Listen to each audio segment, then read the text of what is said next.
Thank you, Diane. I want to point out some of the similarities and some of the differences between what you're going to hear now and some of what Mick just talked about. What we are going to talk about now is one aspect of the work that we're doing at West Virginia University that involves sulfide catalysts. So there is that similarity. There are, one of these is the... I don't know where the laser, that's not the laser. That's not it. Okay. Well, never mind. Oh, here it is.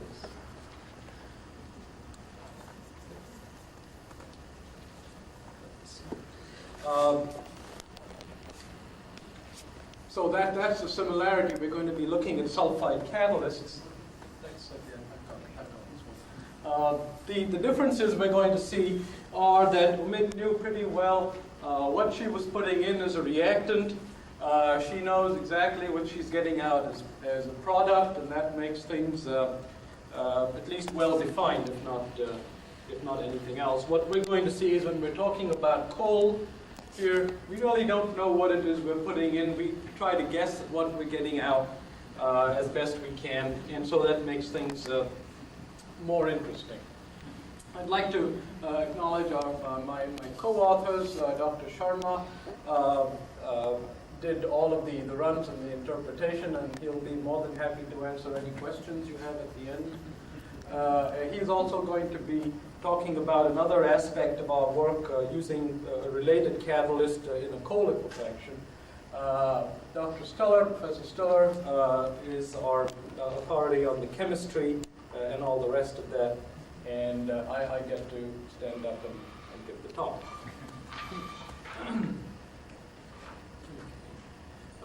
Basically, I'd like to spend a little more time on the introduction than one would normally do, because I want to sort of set up the problem here. We want to talk about ferric type catalysts in direct coal liquefaction. We want to talk about coal liquefaction. And I want to talk about why we want to use aerosol reactors to make the ferric sulfide kinds of catalysts. And I want to talk about our preparation system as opposed to our liquefaction system. Talk about some of the things we did in trying to characterize the catalyst, and you're going to see a lot more arm waving in this 20 minutes than you saw in the last 20 minutes because of the nature of the catalyst. We talk about the activity and try to relate that as much as we can to what we've done in the characterization, and then see what we can come out with in terms of some conclusions. Okay, basically when we talk about direct coal liquefaction, we're talking about trying to produce products from coal, products that have lower molecular weight. We'd like to have them have higher hydrogen to carbon ratios, and we really prefer that they were liquids, although we're not too stringent on that particular requirement. We're interested in the so-called first stage liquefaction, which is basically going from coal to something other than coal. And then the so-called second stage liquefaction would be the money aspect, where we would take the products from the first stage liquefaction and try to upgrade them to liquids. What I'm going to concentrate on is the first stage liquefaction. The role of the catalyst in both types of liquefaction, but primarily in the first stage liquefaction, is, first of all, since we want to increase the hydrogen to carbon ratio, one way or another we need to transfer the hydrogen from the gas phase to the coal. It either can be done directly, or in some cases we can shuttle hydrogen from a solvent, a process solvent, to the coal, and the catalyst also serves to crack or hydrocrack carbon bonds to bring down the molecular weight. Last year at this time we talked about some of the model runs we had done with model compounds, trying to look at the role of our particular ferric sulfide-based catalysts using model compounds, as I said. We're talking about real coal now. We're interested in iron as the catalyst for first stage DCl because it's cheap, it's environmentally benign, it contains nothing that's not present in the coal itself, and so you don't have to worry about making sure that you get all of the stuff out of it, which means that you can consider what one might think of as a disposable catalyst or a once-through catalyst. It's cheap enough, and you can bury it with the ash of the coal. There's nothing particularly nasty about it. With cadmium or platinum, you might have a problem, but in this case, we think we don't. Iron can exist in the catalytic form as oxides or sulfides. The thinking is that it doesn't matter which you start out with, one way or another, in the conditions of coal liquefaction, you wind up with a non-stoichiometric FeSX, or a pyrrhotite, where X is approximately of the order of 1. There are different kinds of pyrrhotites. Some of them even have names and X-ray structures, but we just lump them all. Anything that's not a pyrite and FeS2 type structure, we call it a pyrrhotite as long as the X is around 1. In our particular case, our particular contribution is to work with the ferric sulfide, FeS2, and the reason most people don't really know too much about ferric sulfide is that it's unstable at room temperatures or higher, and it undergoes a solid state disproportionation into an FeS2 type structure and an FeSX type structure, and there may be solid sulfur left to take care of the material balance. And then there may be an interchange between the pyrite and the pyrrhotite, depending upon conditions of the time of disproportionation, the temperature, the kind of gas phase that we carry out the disproportionation in. And basically what happens is we think that because you have this lattice structure which intermingles the pyrite and the pyrrhotite, you have a strained lattice of sorts, and you have what we can think of as an active catalyst, or a more active catalyst. We'd like to work with small particles, and there are different ways in which we have obtained these small particles. I'm going to be concentrating on the use of the aerosol reactor for this. Our most effective catalyst to date has been one that we've made by making it in situ and impregnating it in situ into the coal. Dr. Sharma's talk will concentrate on some of the things we've done with this in situ impregnated catalyst. Last year we had a poster presentation on the use of reverse micelles, some preliminary stuff we've done with reverse micelles, also to make small, well-characterized catalysts. This is a phase diagram, if you like, of iron sulfur. The FeS2 corresponds to this line over here. You can see that it's basically unstable below 0 degrees Celsius. And it disproportionates in this region, let's say, to something called monoclinic pyrrhotite, which has supposed to have the structure of Fe7S8, and pyrrhotite, the FeS2 structure. I'd call your attention to this Greigite line here, which is sort of a dashed line, goes up to about 50 degrees. It's an unstable phase. It appears to have been obtained by well-characterized experiments. What we have found is, in the way we make the catalyst, this is sort of a preview of upcoming announcements. What we have found is that we can, under certain conditions, we don't really understand how or why or when, but under certain conditions, we're getting peaks corresponding to strong Greigite peaks in our aerosol reactor, which we make around 100 to 200 degrees. So there's some kind of a freezing kind of a situation going on, which is interesting. Okay, why would we want to use an aerosol reactor? Well, first of all, it does give us small particles, and we'll see that depending on how you characterize the particles, these can be nanoscale particles, or they can be certainly in the micron range, submicron range. As opposed to our in situ impregnated experiments, which we have to carry out using relatively small quantities, we can make these in relatively large quantities. When I say large quantities, I mean 5 grams at a time for us, but it can be upgraded. We can make mixed metals, and I'll give you some results that we have with one particular mixed metal, which is an amalgam of copper and iron in here. We make small particles, as I said. We have what I call solvent flexibility. That's sort of shorthand. The solvent here is not our process solvent. but rather the solvent that we use in the manufacturing process. One doesn't have to use water, although in all of the work I'm going to talk about right now, we've been using water. One can use non-aqueous solvents, and that we think may have some advantage in trying to keep oxygen out of the iron preparation. Okay, that's, as I said, an extended introduction. The basic setup that we have looks like so. The aerosol reactor is here, and we'll take a closer look at it in a minute. Basically, we have a solution which is a ferric acetate kept at high pressure, pumped through the nozzle into a spray, reacts with H2S in an H2S nitrogen mixture. We can control the relative amounts of H2S and nitrogen. And it forms a spray, and we'll look at an aerosol, and the reactions occur between the H2S and the ferric acetate, forming the ferric sulfide. Subsequent reactions to the pyrite and the pyrrhotite combinations in here. Every once in a while we'll draw off gas to keep the pressure in here constant.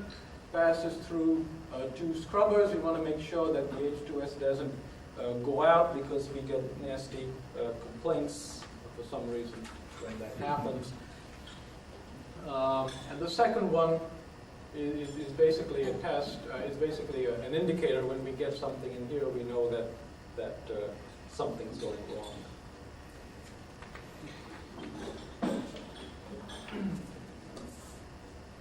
Details of the aerosol reactor. Basically, we said we have a spray, and these are the particles of the ferric acetate. You have a surface reaction with H2S, and we believe this forms a shell. In the past, this is an old slide that I've tried to update here. We used to have a bath of tetraline. We no longer do that. We can do this aqueously. We have an outlet at the bottom. We used to have a side outlet. We've discontinued that. And what we can do is we can now make these catalysts without having them come into contact with air past this point. If we look at the kinds of details of what's going on in an individual droplet, we have the ferric acetate particle in here. When it undergoes the conditions of pressure and temperature in the aerosol reactor, water evaporates. There is a surface reaction between the ferric and the sulfide, forming an outer crust. You have basically ferric moving to the outside of the droplet, and as I said, the surface reaction. So there are basically two steps going on, competing steps, if you like. One is the rate of evaporation of water, and the other is the rate of surface reaction. And depending upon the relative magnitudes of these two rates, one can have one determines the overall thickness, the outer diameter of the particle that's left, and the shell of the particle that's left. If we have relatively high rates of evaporation of water, you're going to wind up with a smaller outer diameter and basically a very thick material. If we have slow rates of evaporation of water and rapid reaction, you have a large outer diameter and a relatively thin shell. And so we thought we could play with temperature and pressure and concentration of the precursor in here. And come up with different combinations of outer diameter and inner diameter and see how those affected the overall situation. But basically, in summarizing what I said, well, I didn't talk about this, but if we have a decrease in the precursor concentration, obviously you've got less amount of iron in each droplet, so the overall size of the particle is going to decrease. As I increase the temperature, the rate of reaction increases, and the rate of evaporation of water increases. What we have is small size and large thicknesses. If we increase the pressure, the H2S partial pressure, the evaporation of water would decrease, so we'd have thicker rather thinner but larger size particles. At least that's our hypothesis, and it seems to be more or less valid.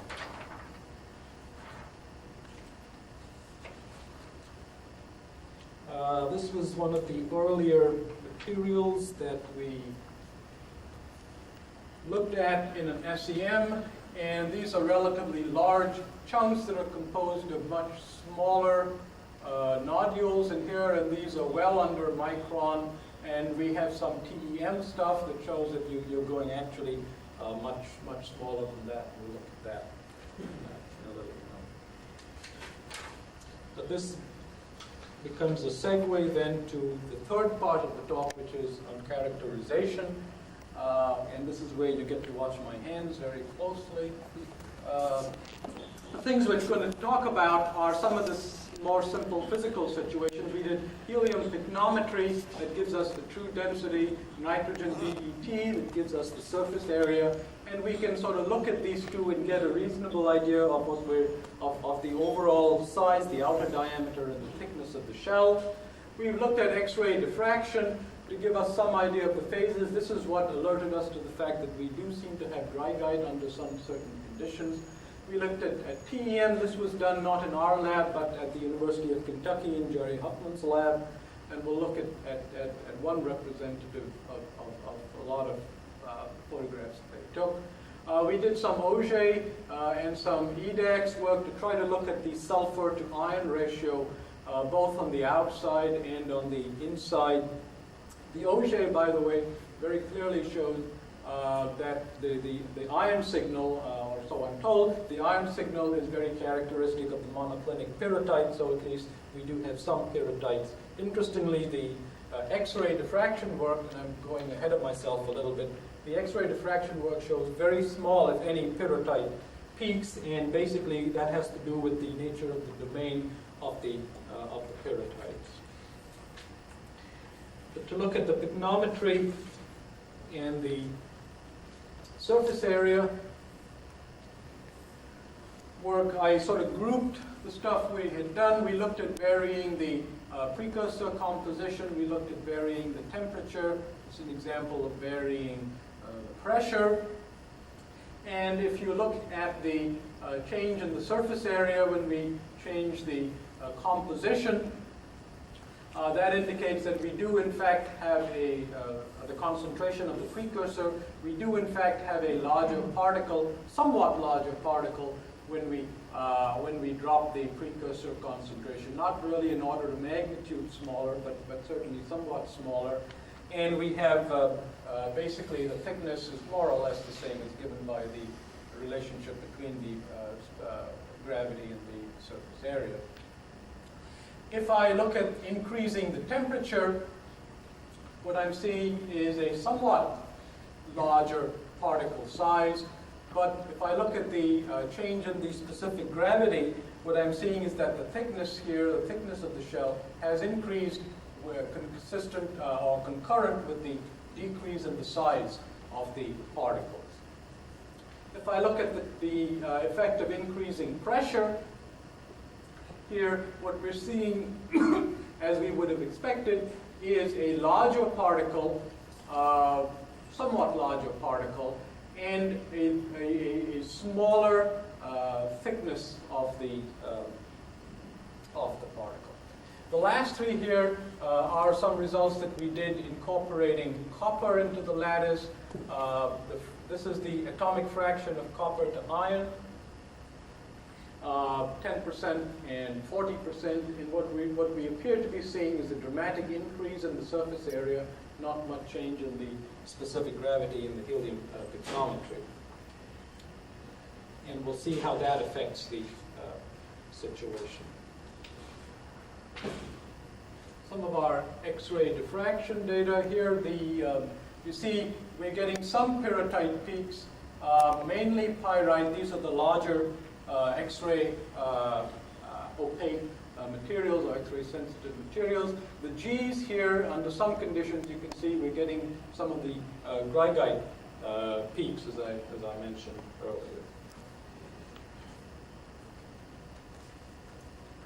This is the X-ray diffraction data that we have on the iron copper catalyst, which we made by having not a ferric acetate, but a combination of ferric and cupric acetate, 10% and 40% by weight. What we're seeing are peaks of a pyrotidic type structure, the Cu FeS2 type material, and that leads us to believe that the copper is in fact incorporated into the lattice of this material. Here's a representative TEM from Jerry Huffman's lab, and basically we're talking about particles of the order of, they said 6 to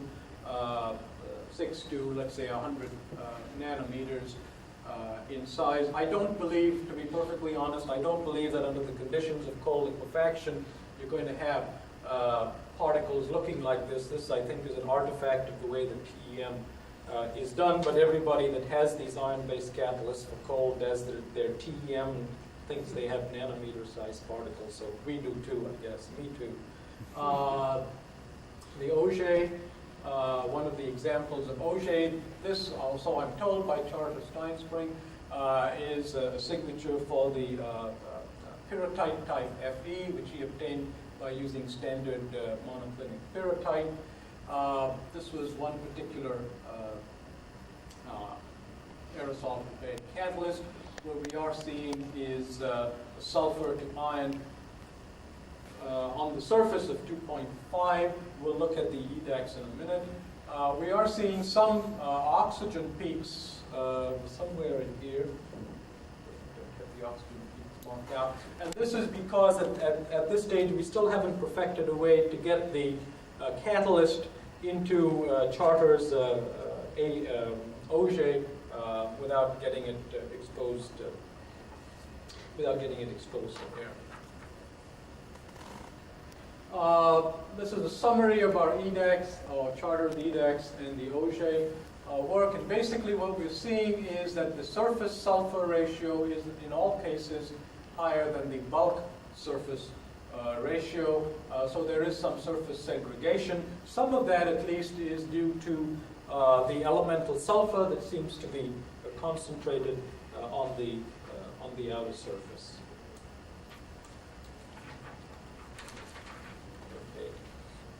This is going to be brief.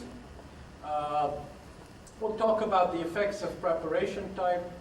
We'll talk about, that's to say, in situ versus aerosol. I want to talk a little bit about the effects of aerosol preparation conditions, and then we'll look at the effect of the second metal. Basically, we carried these out in batch reactors with 3 grams of solid, 5 grams of solvent. We've typically now stuck with phenanthrene because we believe that this is closer to process-based solvent, and this is also not quite as good a hydrogen donating agent as tetralin, so it helps us get a measure of the material. What we measure is conversion is measured by THF soluble. We get asphaltenes and pre-asphaltenes, gases and oils by difference.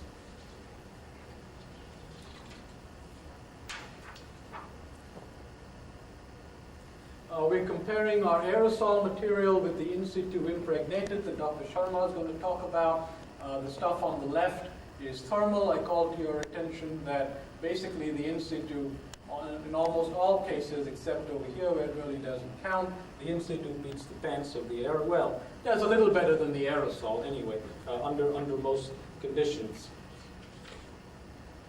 If we look at the effect of the aerosol temperature, what we're seeing is that increasing the aerosol reactor temperature increases both the overall conversion and the amount of oil and gas yield, the amount of oil yield fairly significantly. This is consistent with getting the smaller sized particle. If we have looked at the effect of the aerosol pressure, the higher pressure we said would give us a larger particle but a thinner shell, and so that seems to be sort of counteracting each other. We don't see much of a change in pressure. with liquefaction temperatures.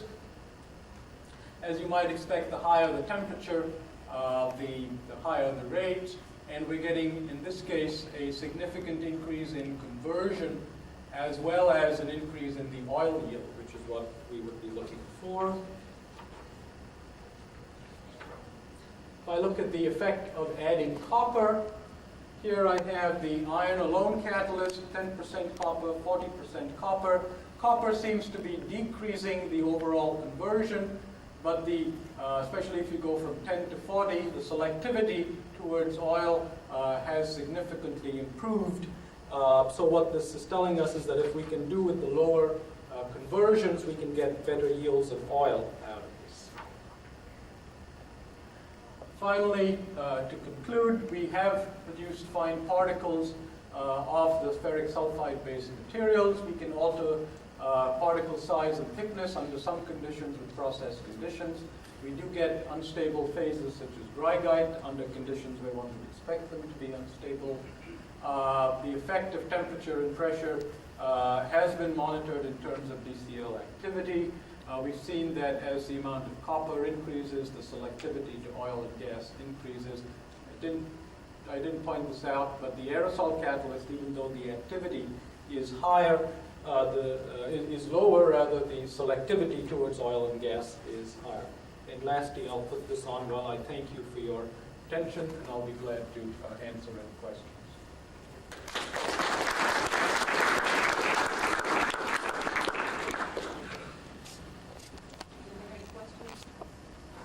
Dady, I was wondering what you knew about the state of the catalyst after reaction, and also about any deactivation. Yes, well, you're touching upon a subject near and dear to my heart. The state of the catalyst in these catalytic runs, we can't do it because it's all glommed together with the coal, and it's impossible. What we did do when we looked at model compounds is to look, under those conditions, it's possible to look at the state of the catalyst afterwards. And there's some very interesting things that happen that depend upon, let's say, primarily the atmosphere that you do it in. Under hydrogen conditions, you get a significant surface reconstruction of the surface. We repeated the experiment with helium conditions, but with a large amount of hydrogen as in a liquid phase, and you don't see this reconstruction. So somehow or the other, there's something going on the surface that's related to that. But I don't have a complete answer for you. And of course, when you go to the air, the impregnated material, that's even harder to try to get anything out of. You can't even do that before the reaction. We can sort of infer that from some different spectra. Was that good or bad for the reaction? Was what good for The the reconstruction. Did you do repeat runs? No, we did not. We did not do repeat runs. These are all batch runs. But that's interesting. As far as we can tell, the reconstruction happens relatively early on. Almost, well, I wouldn't say instantaneously, but relatively early on. So I would assume that it's good for the reaction. But I'm an optimist.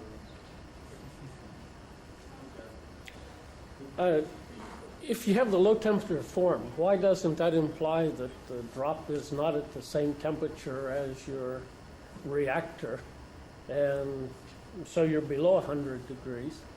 And if that's the case, why wouldn't you get the oxygen-sulfur mixture? Okay, I can understand the first part of your question, but maybe you can explain the second. Well, you have roughly equal concentration of water and... Oh, I see what you're saying. Okay.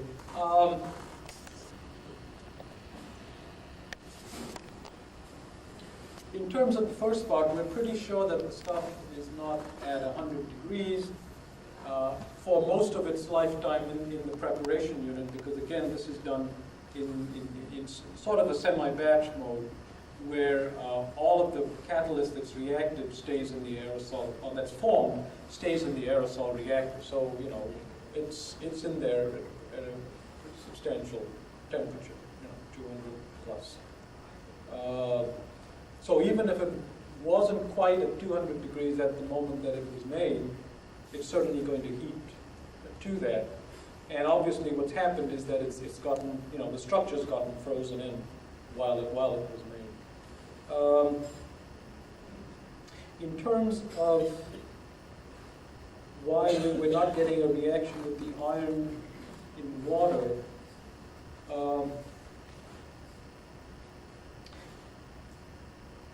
it seems to me that we have looked at situations where we've excluded water and we're not seeing any difference. Okay.